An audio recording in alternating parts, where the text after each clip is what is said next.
Hey Zenithians, my name is Tanvarian, and today I'll be covering all the intricate mechanics that, if performed properly, make the Blademaster a disgustingly powerful class. You may be hearing from other Blademasters and Essence Mages that the Blademaster is underpowered in comparison. I believe this to be the opposite truth, and in this video I'll be going over all the mechanics that make Blademasters shine. I'll talk about the impact of velocity on damage dealt. I'll explain the importance of timing your swings. I'll talk about triggering cadences as often as possible. We'll go over power strikes, the importance of stamina, the elusive master strike. We'll talk about weapon throwing, using the ultimate, rage regeneration, blocking, and a hidden trick towards the end. Before I get into all the details, let me show you the difference between an average Blademaster's DPS in comparison to a Blademaster who has mastered the mechanics that I'll cover today. The average Blademaster strikes fast and with little velocity. Keep an eye on the enemy's health bar and how fast it's depleting. The professional Blademaster is patient and calculated. Look at the massive difference in kill speed in comparison to the first.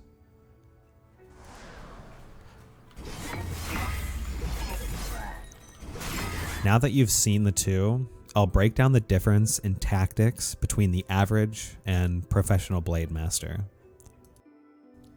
First, I'll discuss the importance of velocity of your blade on impact. Velocity is the speed of your blade when you swing. There are two different stages of damage registered, a light swing and a heavy swing. Light swings take little effort to pull off and are halving your damage output.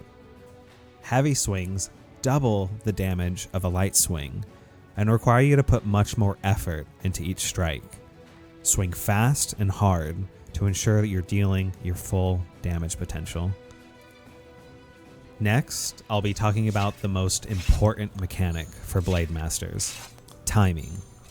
Timing is everything.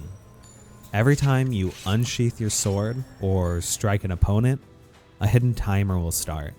This timer is about 2 seconds long, and at its end, you will hear a ding accompanied with a sparkly pulse at the tip of your blades. This indicates the blade is fully charged for much larger melee damage than if you were to strike before this charge. I can't stress this enough. Be patient, Blademasters. Timing and rhythm is everything. Get used to this timer internally, and eventually it'll become built in your muscle memory. Never strike before the charge is done, for if you do, it resets the timer for the charge, which means those that always strike early will never see a charged blade, hindering their damage potential greatly. Next, I'll discuss cadences, which have a direct tie to the importance of the last mechanic, timed charge strikes. Cadences are abilities that trigger on the third fully charged strike. Once again, this means that if you are striking before your blade charges, you're also missing out on cadences triggering, which provide huge damage and utility. The direction of only the third strike, horizontal or vertical, will decide the cadence ability used. In this example, you can see how often cadences can trigger if every strike is charged. The first two blades hitting register 2 strikes. The next 2 swings gives us our third strike and a cadence triggered, as well as our first strike for the next cadence. And finally, the next 2 swings gives us our second and third registered strike, activating another cadence. Next, we'll talk about power strikes. Power strikes are abilities that only activate when you're holding the trigger on blade impact. You have 2 types of power strikes, one being vertical and the other being horizontal. An important note about power strikes is if you're striking the opponent with both swords at the same time and holding both triggers, unfortunately, it will only trigger one power strike. There seems to be some internal cooldown that disallows two power strikes from hitting at the same time. Knowing this, if we delay each sword's impact by a small amount of time, you can get both power strikes off back to back for incredible damage output. Now, let's put all four of those mechanics together. We're swinging with full velocity for max damage. We're being patient and charging each blade for even more melee damage. Our cadences are triggering at full potential because we're waiting for each charge. And if we have rage, we also hold the triggers just before impact to add even more damage with power strike abilities.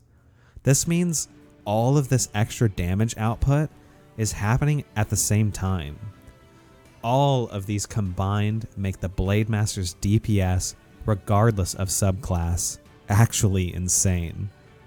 I believe it to be way more damage than any Essence Mage is able to do. It's just more intricate and complicated to pull off, but with time and practice, you'll have it down to a science. Next, let's discuss rage generation. Rage is an essential component of the Blademaster to output massive amounts of damage, as well as providing utility and sustain.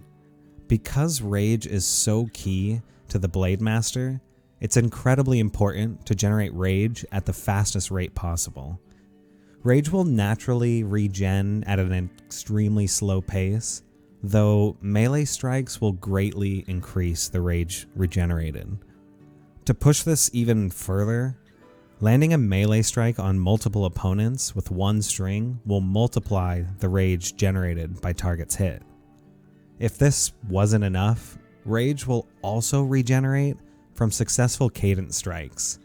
If you pay attention to the blue rage bar in the footage, you'll see the huge difference from landing single strikes in comparison to landing multiple hits with one swipe. Knowing this, it's incredibly important to position yourself in the opportune spot to strike multiple opponents with a single blow.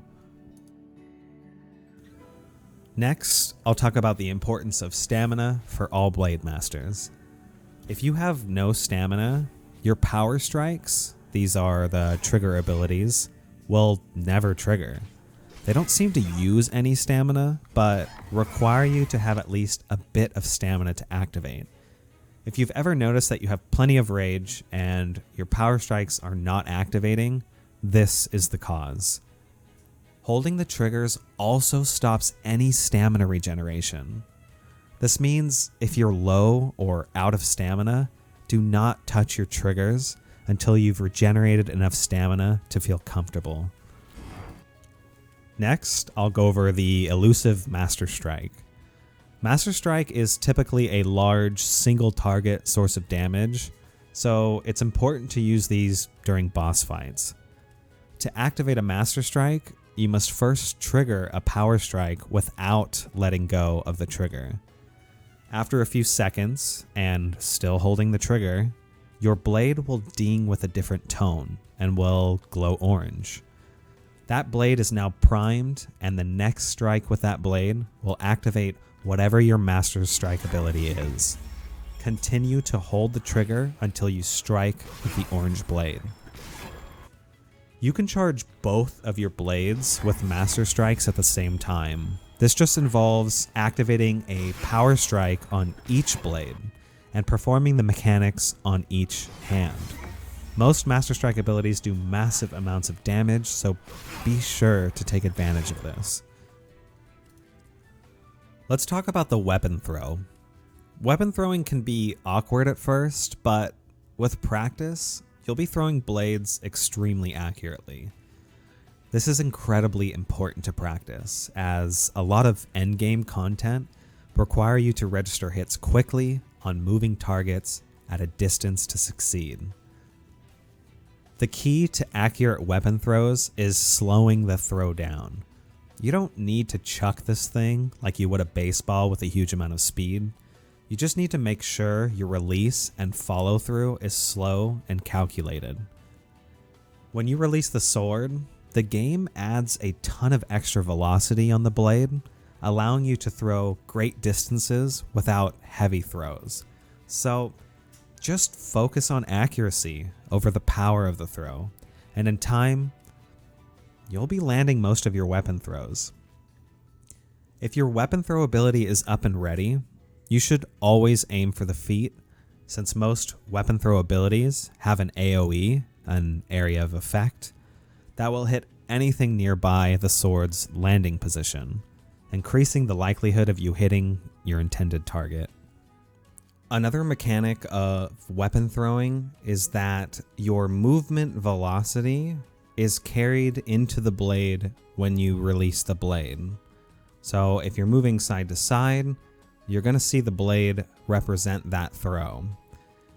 As well as this, if you're sprinting forward in a straight line and release, you're going to get all that extra forward momentum when you release the blade.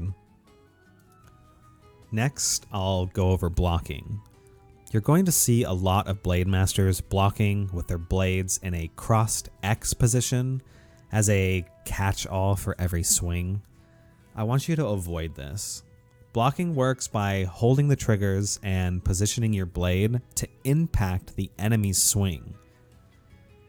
This means if they're throwing overhead strikes, you should place your blades up much higher to line up with their strikes.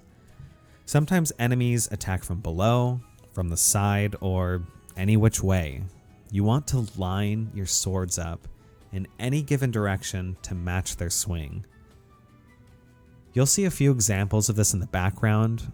Note that blocking attacks takes precious stamina, but also greatly increases the stagger bar of enemies blocked. Blocking will cease to work once stamina is depleted. Next, we'll talk about activating the ultimate on the Blademaster. Similar to power strikes, the ultimate requires both swords to be charged with the triggers, as well as having a bit of stamina. Bring both blades down vertically on the same target to activate the ultimate while those triggers are held. I have one last hidden gem for you. If you have both swords holstered and fly through an enemy, it'll register a hit. I find this extremely useful for quickly pulling massive amounts of mobs together for swarm kiting, since we can fly incredibly fast in comparison to running up to each target to tag them. And with that, we've come to a close.